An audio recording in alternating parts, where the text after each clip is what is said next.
ಹೆಬ್ಬಳಲು Shri Chakramata YouTube channel ವೀಕ್ಷಕರಿಗೆ ನನ್ನ ಹೃತ್ಪೂರ್ವಕ ನಮಸ್ಕಾರಗಳು. ಸುಭಾಷಿತ: ನಗುವನ್ನು ಎಲ್ಲರಿಗೂ ಹಂಚಿ, ಆದರೆ ನೋವನ್ನು ನಂಬಿಕಸ್ಥರಿಗೆ ಮಾತ್ರ ಹಂಚಿ, ಏಕೆಂದರೆ ಎಲ್ಲರಿಗೂ ನೋವಿನ ಬೆಲೆ ತಿಳಿಯುವುದಿಲ್ಲ. ನಿಮ್ಮ ಕಷ್ಟನ ಹೇಳ್ಕೊತಾ ಇರ್ತೀರ ಅವರಿಗೆ. ಅಯ್ಯೋ ತಲೆ ತಿನ್ನಕ್ಕೆ ಬಂದನಲ್ಲಪ್ಪ, ಯಾಕಪ್ಪ ತಲೆ ತಿಂತಾ ಇದ್ದಾನೆ ಇವನು ಅಂದ್ಕೊತಾರೆ. ಆದರೆ ನಂಬಿಕಸ್ಥರಾಗ ಅಂದ್ಕೊಳ್ಳಲ್ಲ. ಏನೋ ಹೇಳ್ತಾ ಇದ್ದಾನೆ, ಕೇಳಬೇಕು, ಅವನ ಕಷ್ಟ ಏನು ಎತ್ತ ಅಂತ ಕೇಳ್ತಾರೆ. ಗೊತ್ತಾಯ್ತಾ? ಎಲ್ಲರಿಗೂ ನಿಮ್ಮ ನೋವನ್ನು ಹೇಳ್ಕೊಳಕ್ಕಂತೂ ಹೋಗಬೇಡಿ. ನಿಮ್ಮ ನಂಬಿಕೆ ಯಾರಿಗಿದೆಯೋ ಅವ್ರಿಗೆ ಮಾತ್ರ ಹೇಳ್ಕೊಳ್ಳಿ, ಬೇರೆಯವ್ರಿಗೆ ನಿಮ್ಮ ನೋವನ್ನು ಹೇಳ್ಕೊಬೇಡಿ. ಇವತ್ತು ನಾವು ದಿನಪಂಚಾಂಗಕ್ಕಿಂತ ಮುಂಚೆ ಗಯಾಶ್ರಾದ್ದದ ಬಗ್ಗೆ ತಿಳ್ಕೊಳ್ಳೋಣ. ನಾವು ಶ್ರಾದ್ದ ಅಂದರೆ ಏನೋ ಅನ್ನೋದು ಶ್ರಾದ್ದ ಅಂದರೆ ನಮ್ಮ ತಂದೆ ತಾಯಿ ಬಂಧು ಬಳಗ ಎಲ್ಲ ಅವರವರ ಮನೆಗಳಲ್ಲಿ ಸಂಬಂಧಪಟ್ಟಂತೆ ಅವರ ಪಿತೃಕಾರ್ಯ ಹೋದಾಗ ಪಿತೃ ಕಾರ್ಯವನ್ನು ಮಾಡಬೇಕು. ಏನು ಮಾಡ್ತೀವಿ? ತಿಥಿ ಮಾಡಬೇಕು. ವರ್ಷಕ್ಕೊಂದ್ಸರಿ ತಿಥಿ ಮಾಡಬೇಕು. ಸತ್ತಾಗ ಮೊದಲನೇ ದಿನ, ಎರಡನೇ ದಿನ, ಏಳನೇ ದಿನ, 9ನೇ ದಿನ, 11ನೇ ದಿನ, 12ನೇ ದಿನ, 13ನೇ ದಿನ, 14ನೇ ದಿನ ಅವೆಲ್ಲ ಇರುತ್ತೆ. ಹಾಗೆ ಹೇಗೆ ಏನು ಎತ್ತ. ಆಮೇಲೆ ಗಯಾದಲ್ಲಿ ಶ್ರಾದ್ದ ಮಾಡ್ತೀವಿ. ಏನು ಎತ್ತ ಅನ್ನೋದು. ಯಾವುದೇ ನಾವು ಶ್ರಾದ್ದ ಒಂದು ದೇವರ ಕೆಲಸವನ್ನು, ಒಂದು ಹಬ್ಬವನ್ನು ಬಿಟ್ಟರೂ ಶ್ರಾದ್ದವನ್ನು ಬಿಡಬೇಡ ಅಂತ ಇರುತ್ತೆ. ಏನು ಗೊತ್ತಾ? ಈಗ ಏನು ತಿಳ್ಕೊಂಬಿಟ್ಟಿದ್ರೆ ಅಂದರೆ, ತಂದೆ ತಾಯಿ ಎಷ್ಟು ಅವರು ನಮ್ಮನ್ನು ಹೊತ್ತು ಸಾಕಿರ್ತಾರೆ. ಅವರೇ ದೇವರು ನಿಜವಾಗ್ಲೂ. ಎಲ್ಲೋ ಹೋಗೋದು, ಅಮೇರಿಕಾ ಅನ್ನೋದು, ದುಡ್ಡು ಆಸ್ಟ್ರೇಲಿಯಾ ಅನ್ನೋದು, ಇನ್ನೊಂದೇನೋ ದೇಶ ಅನ್ನೋದು, ಬೇರೆ ದೇಶಕ್ಕೆ ಹೋಗಿದ್ದೀನಿ ನಾನು ಅಲ್ಲಿ ಅಂತ ಹೇಳೋದು, ದುಡ್ಡು ದುಡಿಯೋದಕ್ಕೆ ಮಾತ್ರ ಹೋಗ್ತಾರೆ. ತಂದೆ ತಾಯಿ ಏನೂ ಬೇಡ, ಏನೂ ಬೇಡ, ಯಾರೂ ಬೇಡ. ದುಡಿಲಿ, ನೀನು ದುಡಿ, ತಿನ್ನು.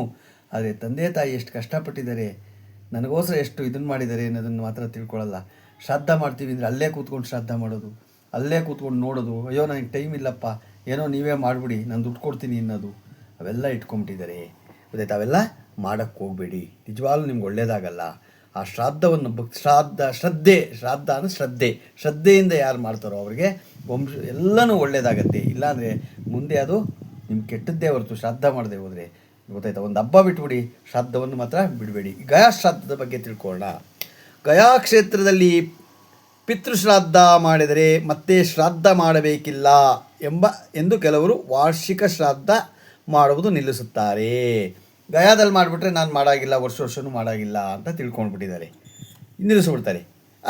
ಆದರೆ ನಿಜವಾದ ವಿಚಾರ ಏನೆಂದರೆ, ಗಯಾದಲ್ಲಿ ಒಮ್ಮೆ ಶ್ರಾದ್ದ ಮಾಡಿದರೆ ಮತ್ತೊಮ್ಮೆ ಎಲ್ಲಾದರೂ ಒಮ್ಮೆ ಅಲ್ಲಿ ಹೋದಾಗ ಅಲ್ಲಿ ಶ್ರಾದ್ದ ಮಾಡಬೇಕೆಂದಿಲ್ಲ. ಅಲ್ಲೇ ಹೋದಾಗ ತಿರ್ಗಾ ಅಲ್ಲೇನು ಮಾಡಬೇಕಾಗಿಂದಿಲ್ಲ, ತಿರ್ಗಾ ಗಯಾ ಶ್ರಾದ್ದ ಮಾಡಬೇಕೆಂದಿಲ್ಲ. ಆದರೆ ವರ್ಷ ಮನೆಯಲ್ಲಿ ಮಾಡ್ತಿರ್ತೀವಲ್ಲ, ಅದನ್ನು ಮಾಡಲೇಬೇಕು ಎಂಬ ಅರ್ಥ ಇದು. ಆದ್ದರಿಂದ ಗಯಾದಲ್ಲಿ ಪಿತೃಶ್ರಾದ್ದ ಮಾಡಿದರೂ ವಾರ್ಷಿಕ ಅಂದರೆ ಸಾಂವತ್ಸರಿಕ ಶ್ರಾದ್ದ ಮಾಡಲೇಬೇಕು. ಮೇಲಾಗಿ ಪುಣ್ಯಕ್ಷೇತ್ರಕ್ಕೆ ಹೋಗುವಾಗ ಮಾಡುವ ಪಿತೃಶ್ರಾದ್ದವು ವಿಶೇಷ ಶ್ರಾದ್ದ ಕ್ಷೇತ್ರದಲ್ಲಿ ಸಲ್ಲಿಸುವ ಶ್ರಾದ್ದವಾಗಿದ್ದು ವಾರ್ಷಿಕ ಶ್ರಾದ್ದವಾಗಲ್ಲ. ಗಯಾದಲ್ಲಿ ಶ್ರಾದ್ದ ಮಾಡುವುದರಿಂದ ಪಿತೃಗಳು ಮಾತ್ರವಲ್ಲದೆ 7 ಗೋತ್ರಗಳು 101 ಕುಲದ ಪುತ್ರಗಳು ಸಂತುಷ್ಟರಾಗ್ತಾರೆ ಅಂತ ಹೇಳ್ತಾರೆ. ಇವಾಗ ಗಯಾದಲ್ಲಿ ಇನ್ನೊಂದಿದೆ. ಗಯಾದಲ್ಲಿ ನಾನು ಕಂಡಾಗೇನೆ, ಆ ಗಯಾದಲ್ಲಿ ಅವತ್ತೇನೇ ನಿಮ್ಮ ಪಿತೃಗಳು ಅಂದರೆ ತಂದೆನೋ ತಾಯಿನೋ ತಿಥಿ ಬಂದಾಗ ಅವತ್ತೇನೇ ಮಾಡಿದಾಗ ಬೇರೆ ಪಿತೃಗಳು, ಬೇರೆ ಅಣ್ಣ ತಮ್ಮ ಚಿಕ್ಕಪ್ಪ ದೊಡ್ಡಪ್ಪ ತಾಯಿನೋ ತಂದೆ ಎಲ್ಲ ಇರ್ತಾರಲ್ಲ, ಯಾರ್ದೂ ಮಾಡಾಗಿಲ್ಲ. ಅವರೊಬ್ಬರದನ್ನೇ ಮಾಡಬೇಕು. ಅಲ್ಲಿ ಬೇರೆಯವ್ರದ್ದು ಮಾಡಾಗಿಲ್ಲ. ಬೇರೆ ದಿನ ಹೋದಾಗ ಎಲ್ಲರಿಗೂ ಶ್ರಾದ್ದ ಅಲ್ಲಿ ಮಾಡ್ಬೋದು. ಗಯಾದಲ್ಲಿ ಎಲ್ಲರಿಗೂ ಶ್ರಾದ್ದ ಮಾಡಿಸ್ತಾರೆ. ಗೊತ್ತಾಯ್ತಾ?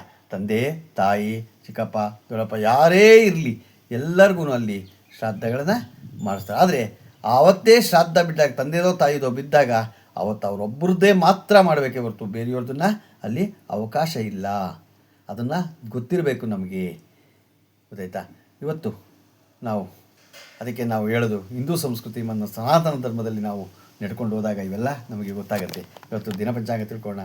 ದಿನಾಂಕ 14/7/2026 ಮಂಗಳವಾರ. ಶ್ರೀ ಪರಾಭವನಾಮ ಸಂವತ್ಸರ ಉತ್ತರಾಯಣ, ನಿಜಜ್ಯೇಷ್ಠ, ಗ್ರೀಷ್ಮ ಋತು, ಕೃಷ್ಣಪಕ್ಷ, ತಿಥಿ ಅಮಾವಾಸ್ಯೆ, ಹಗಲು 3:56, ನಕ್ಷತ್ರ ಪುನರ್ವಸು, ರಾತ್ರಿ 2:06, ಮಳೆ ಪುನರ್ವಸು 3ನೇ ಪಾದ, ರಾಹುಕಾಲ 3:40 5:16, ಗುಡಿಕ ಕಾಲ 12:28 2:4, ಯಮಗಂಡ ಕಾಲ 9:10 10:52 ಇವತ್ತು ಯಾರು ಹುಟ್ಟುಹಬ್ಬ ಆಚರಣೆ ಮಾಡ್ಕೊತಿದ್ರು, ಮದುವೆಯಾದ ದಂಪತಿಗಳು ವಾರ್ಷಿಕೋತ್ಸವ ಆಚರಣೆ ಮಾಡ್ಕೊತಿರೋರಿಗೆ ನಮ್ಮ ಹೆಬ್ಬಳೂರು ಶ್ರೀಚಕ್ರ ಮಾತಾ ಯೂಟ್ಯೂಬ್ ಚಾನಲ್ ಕಡೆಯಿಂದ ಶುಭಕಾಮನೆಗಳನ್ನು ತಿಳಿಸ್ತೀವಿ.